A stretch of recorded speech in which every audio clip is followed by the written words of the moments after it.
Anjos, perfeição e pecado. As Escrituras Sagradas apresentam os anjos como seres espirituais, criados por Jeová Deus antes da formação do mundo material. Vamos analisar a história da criação, da queda e do julgamento dos anjos. E tudo começa com uma pergunta que com certeza muita gente já se fez. Como é possível que seres criados perfeitos tenham pecado? A resposta, segundo as Escrituras, não está em alguma falha de projeto, mas sim na própria natureza da liberdade que Deus deu a eles. Para a gente conseguir entender a queda, primeiro a gente precisa voltar lá para o começo de tudo, para um universo que foi criado em um estado de perfeição absoluta. Lá no livro de Jó, capítulo 38, versículos 4 a 7, os anjos, que são chamados de filhos de Deus, são mostrados comemorando, celebrando a criação. E isso não é só uma poesia, não. É uma descrição bem clara do estado original deles: harmonia total, alegria e perfeição. E é muito importante a gente entender que essa perfeição não era só uma questão de aparência, era uma perfeição funcional e moral. Isso quer dizer que eles eram completos, íntegros e totalmente equipados para cumprir o propósito divino para o qual foram criados. E é aqui que a gente chega no ponto central de toda essa questão. A perfeição, no sentido bíblico, não significa ser um robô programado. Ela incluía um componente fundamental: o livre-arbítrio. Sabe quando as Escrituras usam a palavra perfeito? A ideia é de algo completo, que funciona exatamente como foi projetado. Não se trata de uma máquina incapaz de cometer um erro. Pelo contrário, a própria capacidade de escolher era parte desse designer perfeito. Pensa um pouco nisso. Para um ser perfeito, como os anjos eram, a obediência era o estado natural. Era o caminho mais fácil. Pecar para eles exigiria um esforço consciente e uma luta contra a própria natureza deles. E já para nós, seres imperfeitos, a situação é justamente o contrário.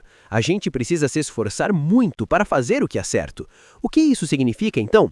Que a lealdade a Deus nunca foi algo automático. Para ter valor de verdade, para ser um ato de amor, tinha que ser uma escolha consciente e contínua. A verdadeira obediência vem da vontade, não de uma programação. E essa capacidade de escolha, ela nos leva diretamente ao momento da rebelião. Um momento em que alguns anjos usaram seu livre-arbítrio não para honrar a Deus, mas para desafiar a autoridade dele. O livro de Judas, lá no versículo 6, é bem específico. Ele usa verbos que mostram uma ação deliberada. Não conservaram e a abandonaram. Isso deixa claro que não foi um acidente, não foi um deslize, foi uma decisão consciente de largar o lugar que Deus tinha dado a eles. E essa rebelião se mostrou em atitudes bem concretas. Primeiro, eles abandonaram sua função no céu. Depois, como o relato de Gênesis capítulo 6 indica, eles foram além dos seus limites e se materializaram aqui na Terra, antes do dilúvio.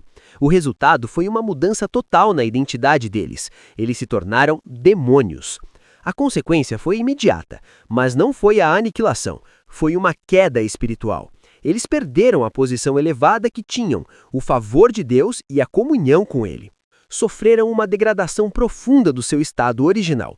O apóstolo Pedro, na sua segunda carta, capítulo 2, versículo 4, usa uma expressão muito forte: trevas profundas.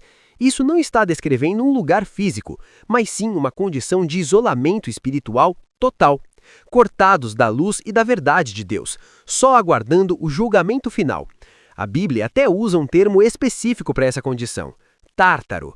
E é fundamental a gente entender que isso não é o inferno de fogo que a gente vê em mitologias. Biblicamente falando, o Tártaro é esse estado de rebaixamento e confinamento espiritual, como se fosse uma prisão, onde eles esperam a sentença final.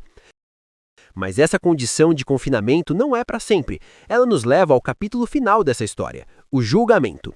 E sobre isso, a Bíblia é bem clara sobre o destino desses seres rebeldes. O livro de Apocalipse, lá no capítulo 20, detalha todo esse processo judicial divino. A sequência é bem clara. Primeiro, a prisão de Satanás, depois, a sua soltura por um breve período para um teste final, e, por fim, o julgamento definitivo. O destino, tanto para ele quanto para os demônios, é o que a Bíblia descreve de forma simbólica como o lago de fogo. E o que seria esse lago de fogo? As Escrituras usam essa expressão para simbolizar a segunda morte, ou seja, a destruição completa, total, permanente. Não se trata de um tormento consciente eterno, mas de aniquilação.